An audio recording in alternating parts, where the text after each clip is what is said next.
Welcome to the Politics of Everything. I'm Amber Daines, your host and podcast producer. This is a half hour of power, a podcast dropping every week where I unpack the politics of everything, from money to motherhood, nutrition to narcissism, startups to secularism, the environment, equality, and much, much more. Our guests are seasoned in the field or topic of their choice, even if you've not heard of them yet. This is a non-partisan show. So while I love exploring varied views and get a buzz from a healthy debate of ideas, this is not a purely blue, white, green program. Please subscribe, tune in and enjoy the politics of everything. The famous saying goes, if only you could put an old head on young shoulders. And when I was a teen and my dad said this, it seemed like a really positive validation that getting older was a milestone to be celebrated and revered even. However, Western society today is very youth obsessed, from stories of billionaires in their 20s and 30s being all the big news, to the brutal reality women over 40 struggle to be counted by anyone other than marketers for beauty products and anti-aging diets, peddled often by far younger social media celebrities and influencers. Looking younger for even a career to last seems to be the goal, which is sometimes jarring and sexist. As a leading expert on gendered ageism, Bonnie Marcus equips ambitious professional women over 50 with the tools and strategies they need to overcome ageist assumptions in the workplace and take charge of their careers. She's an author, coach, podcast host, and speaker. Her book, Not Done Yet, empowers women over 50 to regain their confidence and claim workplace power. Starting in an entry-level position, Bonnie worked her way to the C-suite despite the challenges of sexism and ageism, otherwise known as gendered ageism. She witnessed many talented, hardworking women struggling to get ahead and made it her mission to ensure women of any stage in their career know how best to advocate for themselves and understand office politics to advance their careers, especially over 50, because this is where women are most marginalised and they show signs, of course, of visible ageing. As founder of Bonnie Marcus Leadership LLC, a premier leadership and coaching firm today, she empowers women to understand the value they bring to the table and own the power of their age. And so I warmly welcome Bonnie to the Politics of Everything. Well, thank you. And thank you for that intro. Podcasting remotely can be challenging, but it doesn't have to be. Since day one of the Politics of Everything, I have relied on Zencastr's all-in-one solution to make the process quick and painless, the way it should be for those of us who just love great content and want to get our ideas out into the world. If you know me, I'm obsessed with quality in terms of my guests, my sound, and everything about my show has to be great the first time. I'm time poor. It's so easy to use Zencastr. I'm not tech savvy and you don't need to be either. There's nothing to download. Just click on the link and off we go. Zencastr is all about making your podcasting experience easy, and with everything from local recording to automated post-productions now in their toolkit, you don't have to leave your browser to get that episode done, and done fast. I have a special offer for you, and hopefully you can experience what I have with Zencastr. Go to zencastr.com/pricing and use my VIP code, the Politics of Everything, all lowercase in one word, to get 30% off your first 3 months of Zencastr Professional. How good is that? I want you to have the same easy experiences I do for all my podcasting and content needs. It's time to share your story. You know, it's always something to hear your career kind of summarized like that. It's like, oh, yeah. It is, isn't it? Oh, yeah, I've done all this stuff. And that's the great thing, I guess, about getting older, that we've got experience and there's lots of things to talk about. But I'd love to ask you my starting question for all my guests. What did you think you wanted to be as a young Bonnie? And what was your early career like? I obviously know that you reached the C-suite level and what you do today, but what sort of preceded that? Well, I mean, if we're going way back, I wanted to be a ballerina. And I was fortunate enough to have my parents indulge me in ballet lessons a few times a week. But at some point, I think it was around puberty, I was told I would never make it because I didn't have the right body to be a ballerina. And that's fairly brutal, isn't it, when they tell you that stuff? It's like, whoa, okay. And of course, at the time, you know, the whole idea of a ballerina was a Russian prima ballerina who was tall and slender, long legs. You know, I think that has changed since then, but it certainly put a damper on that career. And as far as my early career, I like to say that I got into business really by accident. I wasn't really sure what I wanted to do, even in college. I was pre med for a while. Then I switched to sociology. Then I graduated and said, and my parents asked, like, what are you going to do now? And I didn't really know. So I went back and I got a master's degree in education. And I was teaching kindergarten. I was teaching kindergarten when I got a divorce and I had two young children. And that wasn't going to pay the bills. So I answered an ad in the local newspaper for a 9 to 5 job for a medical secretary for a large physician practice. And I went in, I interviewed, and they said, nah, you're overqualified. We're going to train you and you're going to leave. But then, Amber, they called me about 2 weeks later and they said, we're opening up a joint venture with a healthcare management company. And we're opening up a cardiac rehab center with about 30 docs. They're looking for somebody to run the center. Would you like to interview? And of course, I jumped right in, which is pretty much what I've done my whole career, despite the fact I had no qualifications whatsoever to run a center, no business training. But they taught me the business. And in a year and a half, I was not only running that center, but 11 centers up and down the East Coast of the United States. And that was my entrance into business. I really learned business on the job. And by doing business. So by like not doing business, right. And most people say, oh, you were CEO, you must have gone to business school. Yeah, No. Wharton or Harvard or all those places. So, well, that's amazing. I love to hear that. Look, the research you've conducted on gendered ageism in the workplace to determine how ageist assumptions affect women, corporations, and the economy fascinates me a lot because I'm heading towards the big 5-0 and I'm aware of that sort of, I guess, prejudice, if you like. What have been some of the most surprising findings in your research, perhaps, that we need to challenge and we need to be aware of? Well, first of all, I surveyed 800 women globally about their experiences with gendered ageism and, what they were witnessing, what they were experiencing. And overall, Amber, 80% of the women experienced it. But what's really interesting is the breakdown by age. Here's what really surprised me. 77% of women under 35 felt the effects of gendered ageism. That seems far too young. It just seems like that's when your career is really taking flight. Well, it's true, but they were told they looked too young. They didn't have enough experience to have an opinion, so they weren't valued. They weren't invited to key meetings.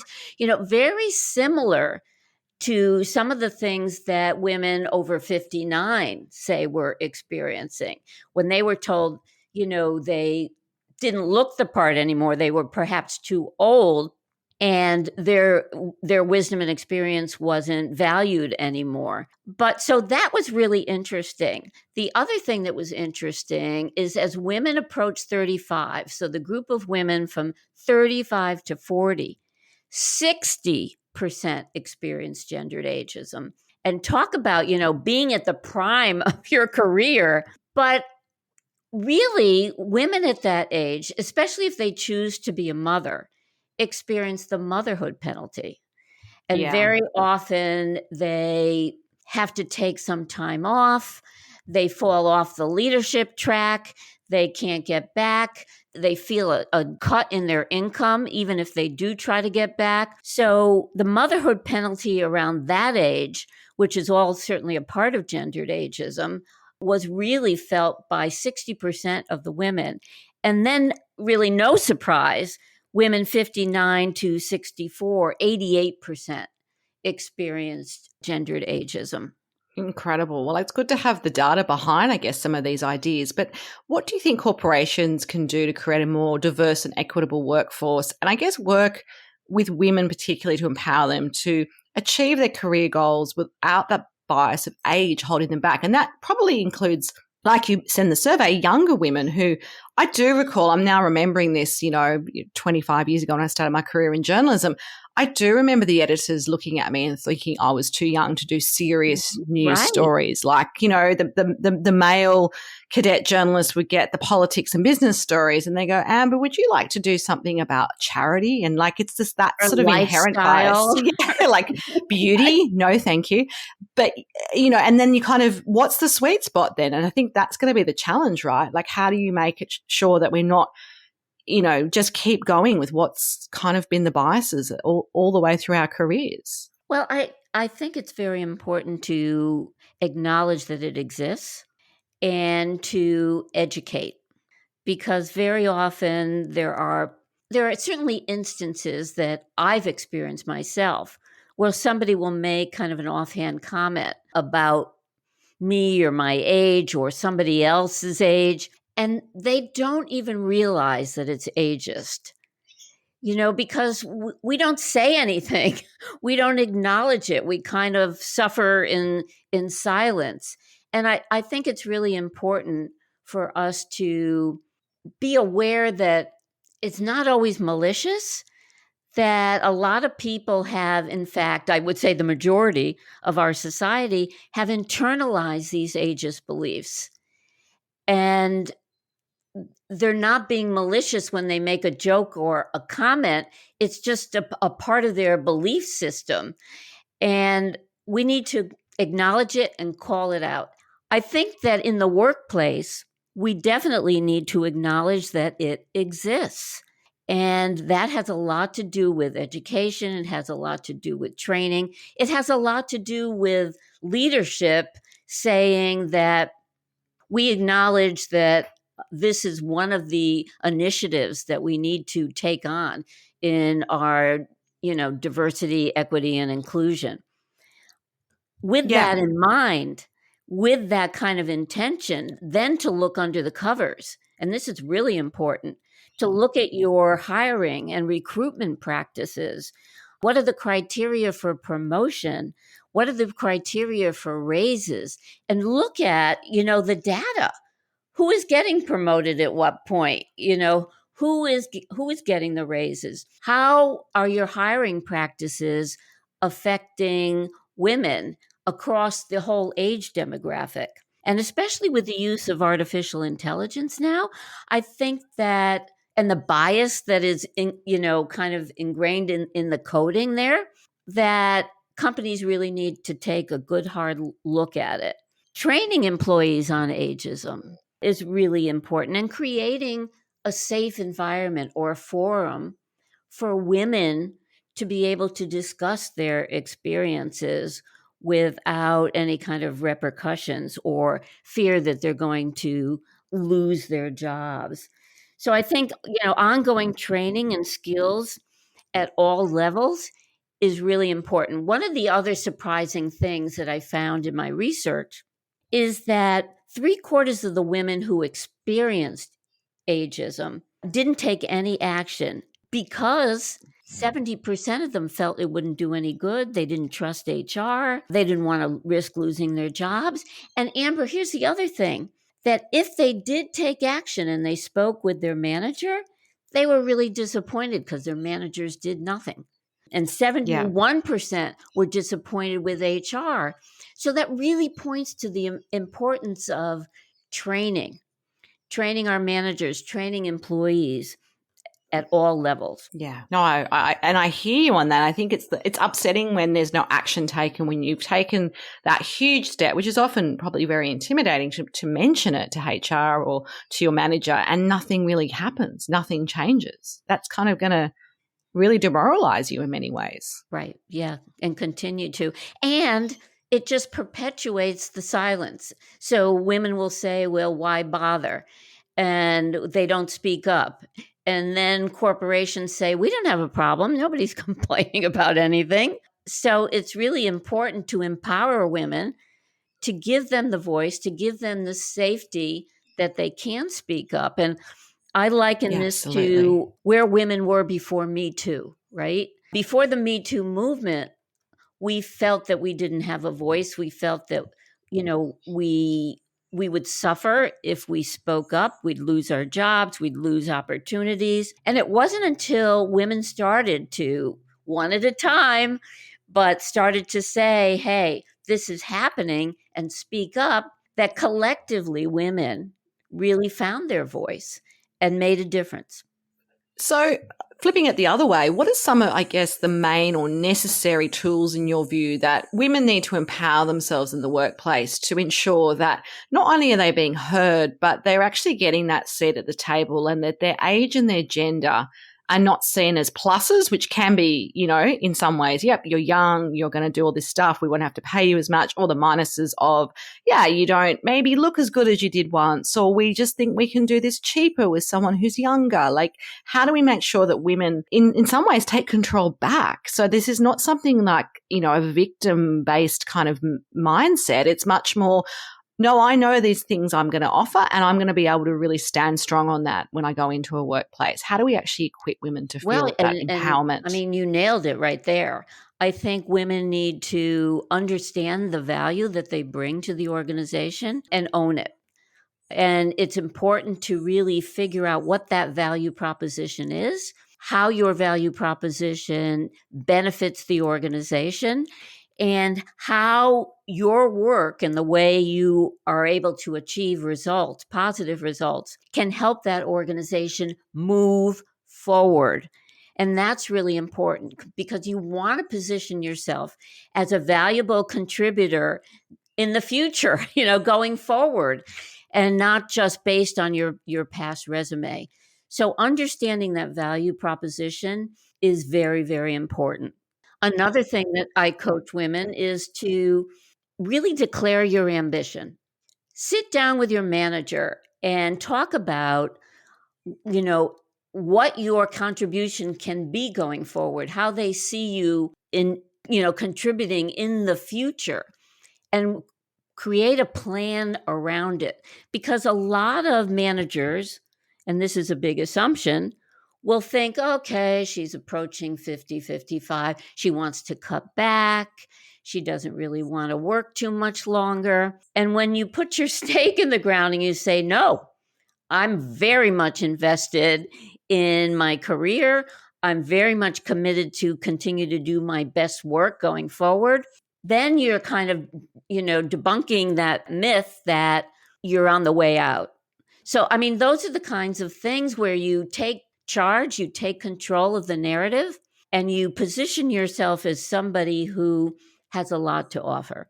Absolutely. No, I love that advice. And obviously that's some of the things that you've been able to do with the women and for yourself that that you've worked through over the years. So what about this challenging idea that I guess some roles and jobs are better suited to younger workers? So I'm thinking my early career, when I moved out of journalism into public relations, I did a lot of corporate event management, and that's quite a long day's physical, job in some ways. You are going from venue to venue, you're overseeing guests, you're like running around a lot. Is it fair to expect that our ability to work as we did is not going to change over time? And I think this is a question maybe not just for women, but for men as well. Like I think of men who are in sort of trade work, for example. I know, often there are aches and pains, you get knee problems, all those things. And cognitively, there might be some changes as well as you get older. Like, how do you actually be honest about where you're really at? Well, I obviously, we can't possibly expect to do the same type of physical labor and demanding jobs that we might do at the beginning of our career. I really believe that it's important for a woman and her manager, the organization, to sit down really at the beginning of their career and chart out what a career path looks like, right? Over time. And it can be certainly amended at any point in time. But if you're interested in management, you're interested in leadership, what can that organization do to support you, to give that training? But also with the understanding that that job is going to change over time, and what will that look like realistically? Maybe at some point, say you're in consulting work, you don't want to be on a plane every single week. Well, what else, how else can you contribute?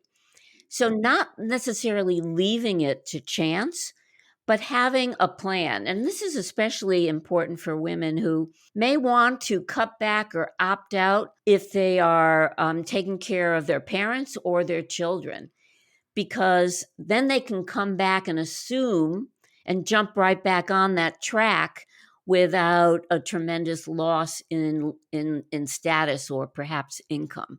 Having that in the background, having that career path is that your organization, your manager, and you buy into, I think is important. Yeah, absolutely. I'm going to ask you also about menopause, because that's something obviously that affects just women. And there's been more conversations, I know, certainly in Australia in workplaces, to talk about things like menopause leave, or being able to raise it as something that is affecting, it can affect your sleep, your hormones affect a lot of things in your life. How can we navigate this particular topic without it being a stigma? I mean, I've seen some research which shows that almost a quarter of women have considered quitting their job due to the impact of menopause or their symptoms at work. And 1 in 10 are actively planning to quit because they just are feeling not as on top of things, or not as well as they once did. But certainly this is only a phase of their life, and we're probably going to lose out on some great talent if that actually becomes a reality. What's your view on how we deal with this? Well, I think that it really is losing its stigma because more women are speaking out about it. And I remember, when I was going through menopause in the workplace, you never talked about it, right? You just kind of sucked it up. And if you didn't feel well one day, then, so be it. Now, the conversation is coming to the forefront. And you're talking about research that's been done about this and how women feel about this and what's happening, the pressure they're feeling in the workplace. So I think it's progress that this is coming to the forefront. And a lot of companies, well, not a lot, but there are companies who are developing policies around this. And certainly it's important to educate and to have training about it too, so that your managers will understand if you need to take some time off, because you're not feeling well or you're not feeling up to it. So I think that we're seeing a forward movement. Certainly a lot more can be done. And I have read that some companies are addressing this. And I think it's a good thing. I suppose in some ways it's kind of like enforcing your age as well. Like, I know women can go into early menopause, for example, but I know it's more my mother's era than me that didn't talk about it, but also my mum's always been a bit strange about her age. Like, I know how old she is now, but I don't really know when I was growing up if she was 40 or 45. Like, age was kind of this sort of, penalty, if you like. So I think that's, for me, the biggest challenge. It's like, oh, you're no longer of reproductive age, and there's a lot of stigma around that as well, and that links into, I guess, that I the agree. physicality of aging. Yeah, no, I agree. I think a lot of it rests with us. It's such a milestone in our lives that we may or may not be prepared to really absorb the fact that, okay, we're not child rearing age anymore. And we have passed through this milestone. And does that mean now we're old? Does that mean, we should be put out to pasture? No. And women are definitely fighting back about that, because the more we normalize it, Amber, because all women go through this at some point, the better off we'll all be. Yeah, absolutely. Just changing tack a little bit. At the moment, what's some of your most favorite business tool? Can't be a smartphone, because I think everyone has one of those and loves it. But, what's something that you found in your business has been really helpful in terms of an app or maybe some sort of other technology? And what do you love about it at the moment? What's kind of that thing that's kind of making your life easier? I'll probably use, many of the business tools that most entrepreneurs use, but I think there's one that comes to mind immediately, and that's Canva. So it just helps me to create graphics, to put up videos, to be able to have more of an interesting presence in social media. I especially use it on my Instagram account. And without it, I wouldn't know the first thing about how to do it. Yeah, it's really democratized, I guess, some of those visual kind of tools which you would have paid a designer to do every single time. And like you say, Exactly. the So you become your proliferation of own content that you need. you become Yeah. your own designer, and it's empowering. Yeah, absolutely. So, Bonnie, what would you say has been your biggest life lesson to date, and why has it been so important? I think the biggest life lesson, when I look back on my life and career, is not to play small and to really own who I am and own the power of not only my age, but all of my experiences, and be really open to new opportunities and not to hold myself back, not to hold myself back because of some limiting beliefs I may have, but be open to trying new things and stepping into my personal power. Whenever I've done that, it has led to success. Great advice for everyone. So, how do you define your version of success these days? I think sometimes when we're younger, but not always. But for me, I know for me, it was about external Oh validation, winning yeah. awards, getting those promotions. That becomes less important in some ways as you get older. So, for you, what has been your sort of, I guess, latest definition of what makes success work for you? You're right. It really has changed. I think earlier in my career, it was all about the promotions and the financial success. Right now, I would say the most important thing is, and my version of what success is really to feel that I'm making a difference. I would say 5 years ago, I was a trailblazer. I jumped in and said, gendered ageism is an issue. And I put my, stake in the ground before it was really recognized across the board. And now it's just been one of my passions that doing that and talking about it and continuing to bring it forward is making a difference. And I feel that that's my version of success right now. And just a takeaway message for us on the politics of gendered ageism as we wrap up our conversation today. That gendered ageism affects women of all ages. And, it's not just something that happens automatically when we turn 50 and beyond.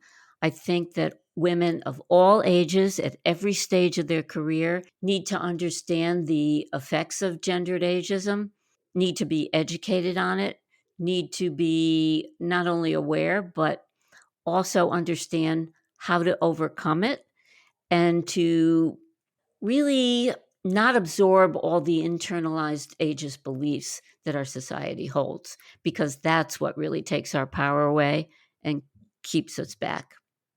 Thank you so much for your time today, Bonnie. If you do want to connect further with Bonnie Marcus, some contact details are on the show notes. Until next time, take care.